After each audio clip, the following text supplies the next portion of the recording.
is January, so traditionally we would go for something veganish, but I'm going to go for a venison goulash, which I know you'll like, Rosie.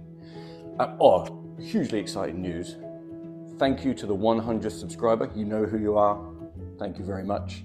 And how about we start cooking some venison goulash? Oh yeah, good luck us. Okay, so apart from the dog's undivided attention, I've got about 500 grams of venison, and I've got a bag, and I'm going to put some flour in here, and then we're going to put the venison in the bag and dust up the...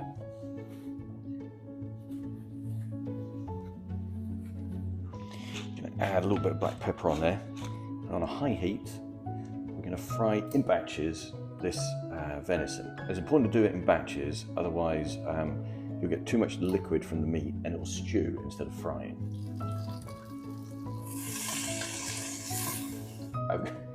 Hey Rose, and I have got a couple of peppers and tomatoes, some garlic and an onion, and I'm going to slice these off all thin, and then we're going to put that back into the pot and saute them.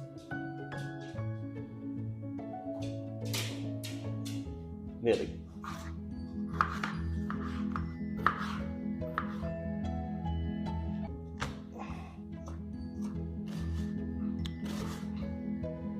Just de-seed them before you slice them.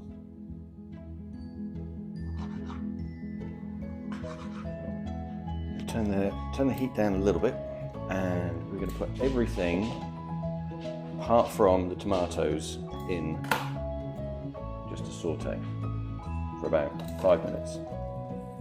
We just want to be real careful that we don't burn the garlic.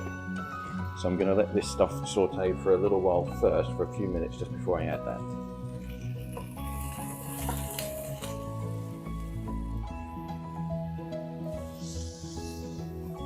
Add the garlic in there. See, if you burn garlic, it makes everything taste bitter. So you just got to be real careful with that stuff. That's why I add it. Okay, so we've got them nice and soft. Just add our venison back in, and then fry for a couple more minutes. I'm going to add 2 tablespoons of tomato puree. I'm just going to judge that. Okay, so I'm ready to add my tomatoes. And just to let you know that the recipe is in the description as well. We've got some chicken stock, got 300 ml in there. We've got 100 ml of wine, white wine. I believe it's a pig pool. Okay, so we're going to put this on to a simmer for about an hour and a half. And then when the meat is tender, we can go to phase 2, where we put stuff in like sour cream and so on. Woo-hoo! What are we going to drink with this meaty beast of a goulash? Well, I'm going to recommend definitely go red, and I'm going to go for an Australian Grenache.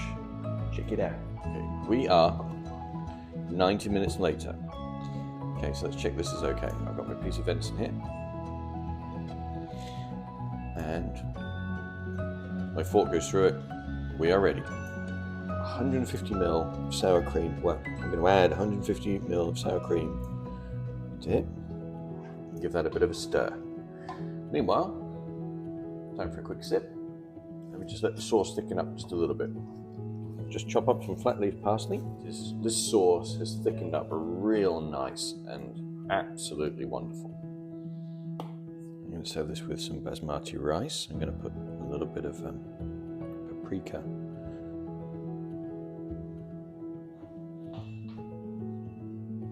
And there you have a wonderful, cheers, goulash, venison goulash with basmati rice. Oh, sensational. I wish you could smell it. Enjoy.